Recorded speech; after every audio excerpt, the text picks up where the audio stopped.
Onto this conversation now, and breast cancer is known as the most common cancer worldwide. In South Africa, 1 in 8 women are affected by it. Regular checks are encouraged for early detection, not only during Breast Cancer Awareness Month, but at least once a year. For more on this, I'm joined by Debbie Gebhardt, Check No Prevent CEO. Also joined by Jade Wingaard, a survivor, and Professor Caroline Ben from the College of Surgeons, South Africa. Good evening to you, ladies. Thank you very much for joining us here on Newsnight. Professor Ben, I'm going to start with you, as I would just like to talk through the prevalence of breast cancer, specifically here in South Africa, and what the stats look like. So thank you so much. I love your comment on the fact that it's not just about October. So it's about knowing your norm. So 65% of people who get breast cancer have no risk factors whatsoever. So this is a disease that affects women and men, people of all ages and people of all races.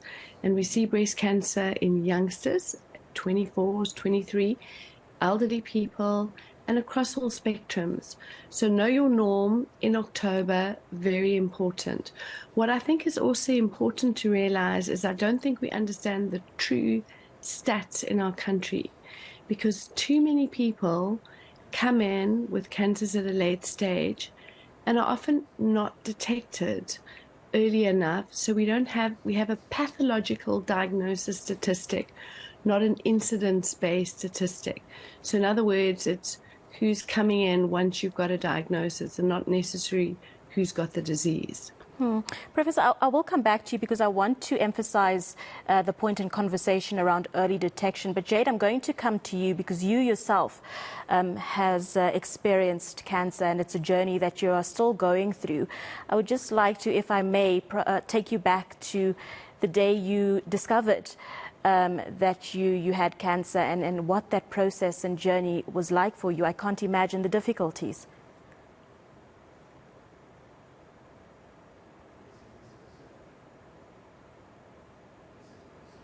Jade, I do apologize, Jade. I think you've muted yourself. We would love to hear from you. So if you could please just unmute yourself and then tell us a little bit about your journey. Thank you. So sorry. Yes, I'm actually a 2 times cancer survivor. I was diagnosed at 27, again, emphasizing no risk factors at all. And just being diligent and, again, knowing my norm. That just really rang really true for me as someone that practices self-examination. I had discovered a lump, just doing general feeling the breasts, in the bath, and I discovered that there was this pea-sized bump that was really painful, and I left it for a couple of weeks and waited. Maybe it was periods, and I did it again, and it was still there. And I then decided to take this up to my GP, who also did an examination, and we went through the process of getting it tested, and it came back positive to everyone. I wasn't someone that was at risk, so it was quite a shock to myself, to my family, and to my doctors, in fact, because it just didn't seem like something that could affect me that young. And being so young, I think you were 27 years old. What was your initial reaction? Was it one of fear? Was it one of feeling supported by your family? What was that experience like, if you may share? It was devastating. Facing cancer in any shape is devastating to get the news. But because it was so early detected, I had such support from my doctors, from my family, and everyone rallied in order to support me on this journey. So, again, a devastating blow, but with proper self-examination, care from your doctors, absolutely overcomable. Yes. And I want to commend you, Jade, for overcoming and for pushing through the journey. As you mentioned, it could not have been easy. So I'd love to commend you for how far you've come. Debbie, I want to come to you and chat a little bit about what Check No Prevent does, and also the special bra that you have produced. Thank you, Abigail. And I think just to echo everything that Professor Ben and Jade have said, breast cancer may be the most prevalent cancer worldwide and also the most common cancer faced by women, but it's also one of the most easily detectable. And when treated early, when detected the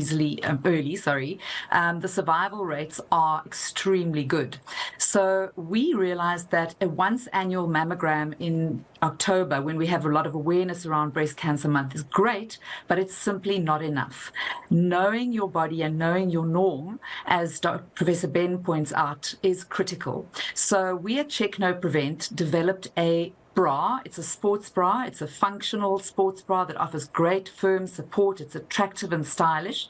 But what sets it apart is that its lining features instructions on how to self-examine your breasts. So it's actually got not only written instructions, very simple to carry out, because we've discovered a lot of women simply don't know how to investigate their breasts. And then also some simple diagrams showing you what to look out for, because it's not always just a lump. There are other symptoms as well that can be indicative of breast cancer. So check, know, prevent. Check regularly, know you're normal, and prevent the disease from spreading and thereby reducing your chances or increasing your chances of survival, should I say. Definitely. Professor Ben, I want to come back to you and talk about those other symptoms and possibly maybe dispel some of the myths. Earlier you were talking about early detection and the importance of that. At what age should girls or women start checking themselves and start going to their doctors and having these sort of conversations? And if you could also just add on what possible symptoms, other than a lump, could be signs. So firstly, I want to start off by saying I fully endorse this concept of checking each month and a bra that reminds us what to do, because it's so extremely stressful about what could be and what to look for. Yeah. So breast cancer doesn't necessarily present as a lump. You've got to check your nipple. You've got to check for changes, excoriations, redness on the top of your nipple. When you feel your breast, you must remember to feel with a soft hand. We must be gentle how we feel. You must lift your bra up and give your breast a little bit of a shake and lift your arms above your head so you can see if there's anything pulling in the nipple, and you must feel gently with your arm relaxed on the side to see if you can feel glands. You must be aware if you've got a red hot and inflamed breast. So cancer doesn't always present as a lump. And I think what Jade so pointed out is it can occur in younger people. Mostly it's not. But the fact that her doctor sent her forward and did something as simple as a needle biopsy to work out what it is the right way. And then today we need to realize that treatment with breast cancer is de-escalated. You do not need to lose your breast. You must take time going over all the options, but come in early. So I think you've had an amazing panel tonight, because they brought to the party such critical issues around why detecting this disease is so important. Definitely. Jade, I want to come to you and I want to talk about the importance of the right kind of support. Perhaps people are watching and they have someone in their family who has recently been diagnosed and they don't know how to reach out, they don't know how to support.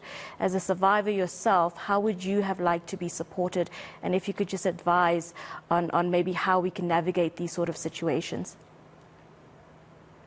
I think that community is very, very important. I was supported. My mother works in the healthcare industry, so as well as I had parents-in-law that have also had cancer in their lives. So it was when I presented with these symptoms, I had some inflammation in my armpit. There was some pain in my chest, not just a lump, it was other symptoms. So when I was presented with that, everyone jumped in on helping me. And it's about being vocal. It's about sharing this information with your community and also putting emphasis on going to the doctor.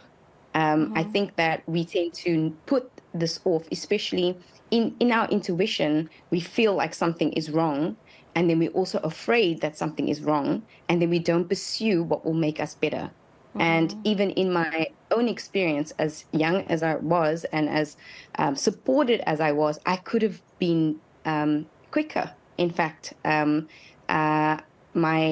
cancer actually spread. It was stage 1 in situ ductal carcinoma, and I found out I was pregnant, and it was a HER2 positive cancer, and it spread. But luckily, I had the right support. I had my doctors. I went to Groote Schuur Breast Clinic, they are absolutely amazing. I just shout out to everyone that works there. All the doctors, all the nurses, they are extremely in tune with the work that they do. So even in our healthcare system and our doctors, it is a community effort. And I think we've done really good, in my case at least, just opening up our community, family, doctors, as well as the cancer support community, because that's very important through and after. Yes. Yeah, well, Jade, I'm glad to hear that you had such amazing support. But Professor, unfortunately, not every woman has this kind of support. For someone who's perhaps watching and who might be thinking, gosh, I'm listening to these symptoms and I think I might have some, what is the first step? What is your first point of reference in trying to figure out what is happening to your body? So I think that healthcare access is something critical and something that I'm absolutely passionate about. So whether you have access to medical funding or not, the right to good care is critical. And what Jade demonstrates is that you must push for it yourself. So whether it's going to a local or regional hospital, contacting in with the foundation and making sure. There are many of us who are striving for equitable care, both in government and private. So I think what we want to push is we want to push people to demand that access and that access to care. So if you are worried about a symptom and you go to a clinic or to a regional hospital or to private care, and medicine shouldn't be a case of only the wealthy can get the access to care. You need to go, you need to push for right access to care, and that is how we improve access to care. So I always encourage people contact in with the foundations, Cancer, Breast Health Foundation, and they will push you in the right direction. Okay. So currently I'm with projects of setting up 11 units around the country, and there are places where people can access care irrespective of finance. Okay, and then Debbie, just in conclusion, I just want to talk about this specific bra. If someone perhaps wants to get their hands on it, how do they go about that? Just quickly in conclusion, please. Absolutely. So very simply, they can visit our website, which is Check No Prevent, and it's Check No, not now, checknoprevent.com. You can find the bra on sale there.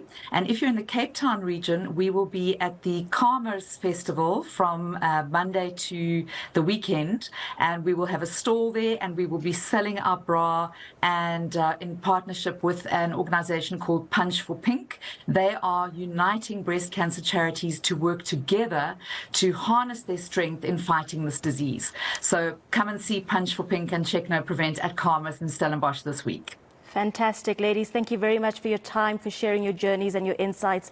It's much appreciated. Very important conversation there. That was Debbie Gabbard, Check No Prevent CEO, Jade Weinhardt, a survivor, and Professor Carol-Ann Ben from the College of Surgeons, South Africa, as we are observing Breast Cancer Awareness Month. A very important conversation.